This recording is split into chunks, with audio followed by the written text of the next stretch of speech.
द्वापर में कृष्ण द्वैपायन श्री वेदव्यास जी महाराज खड़े हुए थे। द्वापर के अंत में भगवान श्री कृष्ण के कलावतार वेदव्यास जी महाराज खड़े थे। आपने 17 पुराणों की रचना कर दी, चारों वेदों का निरूपण कर दिया था, महाभारत की पंचम वेद महाभारत की रचना कर दी, लेकिन इनके मन को अभी भी शांति नहीं मिली। जब मन को शांति नहीं लगी तो खड़े हुए थे। उसी समय श्रीमन नारायण नारायण नारायण नारायण नारायण भजमन नारायण नारायण नारायण भजमन नारायण नारायण नारायण श्रीमन नारायण नारायण श्रीमन नारायण नारायण नारायण श्रीमन नारायण नारायण नारायण श्रीमन नारायण नारायण नारायण कहते हुए नारद जी प्रकट हो गए। व्यास जी आपकी जय हो। अरे महाराज आपकी जय हो, आप बहुत अच्छे पधारे महाराज। पर व्यास जी आप चिंता में क्यों बैठे हैं? ऐसा मुख लग रहा है जैसे कोई भारी बड़ी चिंता।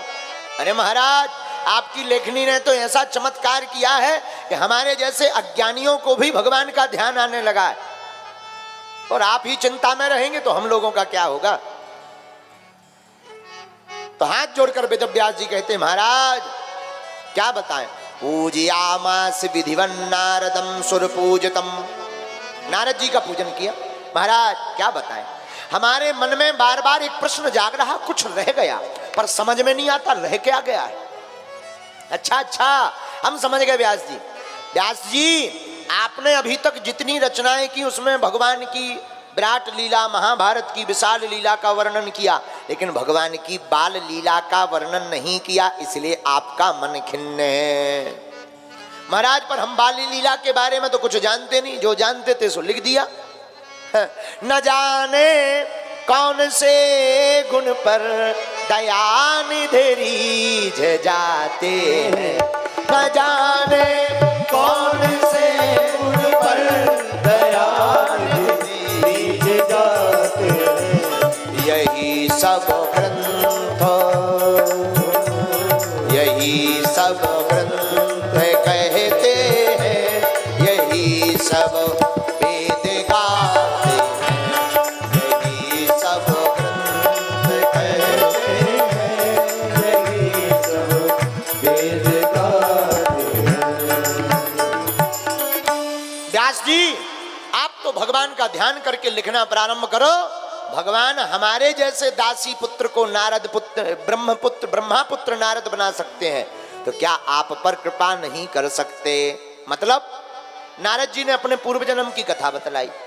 व्यास जी पहले जन्म में हम नारद जी नहीं थे, पूर्व जन्म में हम भी दासी के पुत्र थे। हमारी माता जी घर घर जाकर के बर्तन साफ करती थी, झाड़ू पोंछा करती थी, उससे जो मिलता था हम भी पाते थे, हमारी मां भी पाती थी। नारद जी का पूर्व जन्म। आहा महाराज हमारी आयु 5 साल की, और एक बार गांव में संत पधारे। महाराज संत बड़े परमार्थी धरे भेष अवधूत, और राम नाम को गोला फेंके भाग जाए जमदूत। राम नाम को गोला फेंके भाग जाए सब भूत, और संत बड़े परमार्थी धरे भेष अवधूत। संतों का काम तो है कल्याण करना। कल्याणानाम निधानम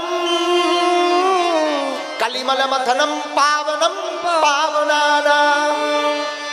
भगवान का नाम भी पावन और संतों का काम भी पावन है। देखो अच्छी बात है, भगवान का नाम पावन करता है, संतों का काम पावन करता है। आहा, और संतों का संग जिसको मिल जाए वो नालायक भी लायक बन जाता है। संतों का संग जिसको मिल जाए वो नास्तिक भी आस्तिक बन जाता है। संतों का संग जिनको मिल जाए वो अधर्मी भी धर्मात्मा बन जाता है। संत की महिमा अपरंपार, संत संग सम धर्म न दूजो कह रहे वेद पुकार, जप तप नियम ध्यान व्रत संयम करियो वर्ष हजार, कठिनाई से मिले परम पद को न निर्विघ्न विकार, संत की महिमा अपरंपार। अच्छा, संत कैसे? तितिक्षुवहा कारुणिकहा सुहृदा सर्वदेहिनाम, अजात शत्रुवहा शान्तः साधुवा साधु भूषण।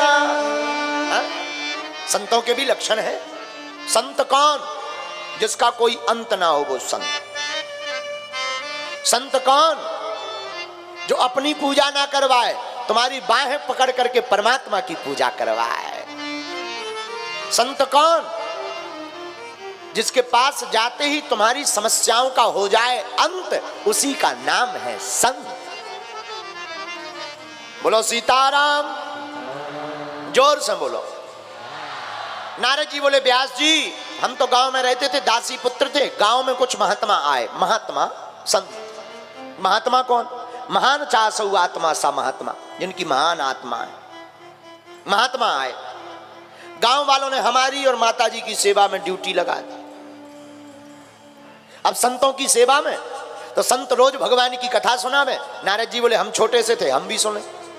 संत रोज सुबह शाम कीर्तन करावे, हम भी छोटे छोटे हाथों से बढ़िया भगवान का कीर्तन करें। आहा हा, वाह जय हो। संत महात्मा पुष्प मंगावे, हम फूल ले आवे, कपड़ा धोवे, भोजन पालेवे, उन्हीं संतों की शीत प्रसादी पावे।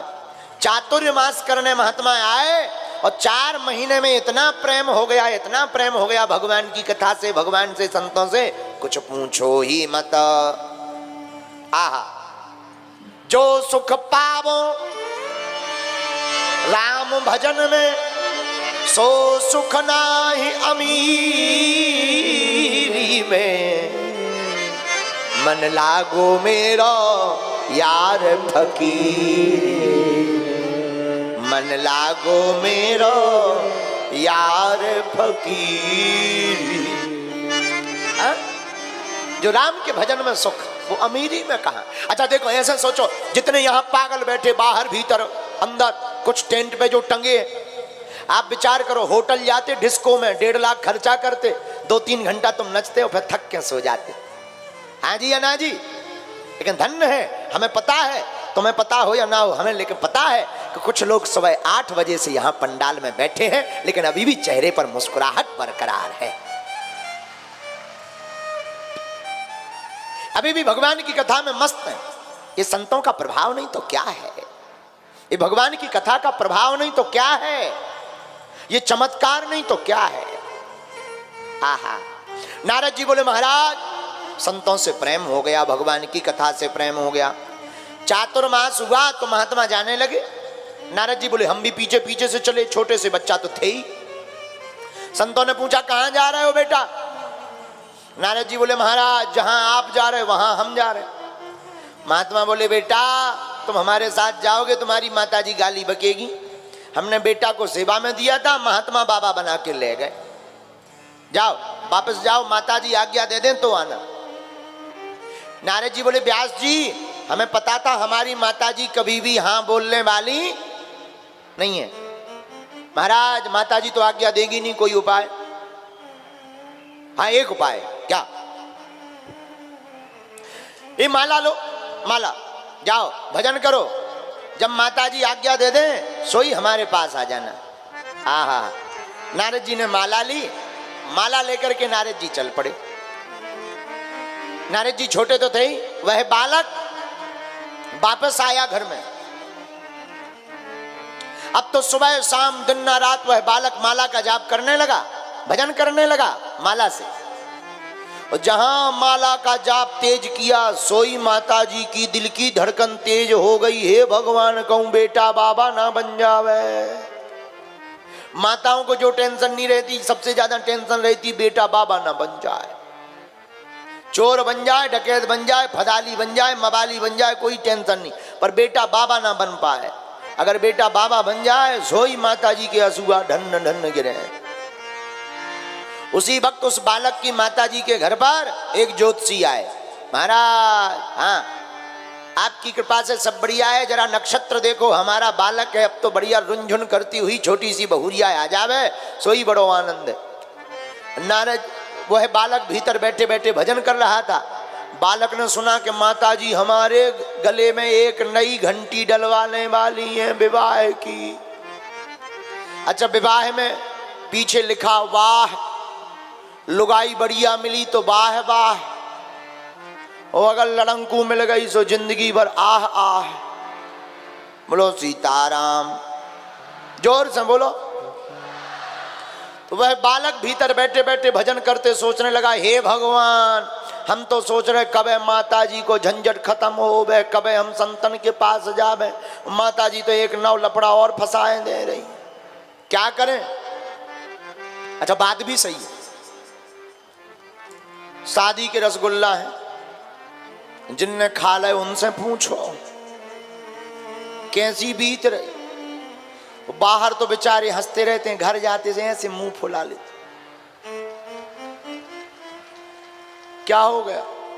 हमने एक व्यक्ति से पूछा कि तुम बाहर बड़ा हंसते हो, घर पे जाके ऐसे क्यों मुंह फुला लेते हो? बोला, गुरुजी अगर हंसते हुए घर में प्रवेश करते हैं तो 3 दिन लड़ाई होती है। हमने कहा क्यों? बोले पर पूछने लगती, कहां से गुलछर्रे उड़ा के आ रहे, कौन सौतन से मिले आए, बाहर तो बड़ा मजा लेते हो, घर पे आते हो तो मुंह फुला लेते हो।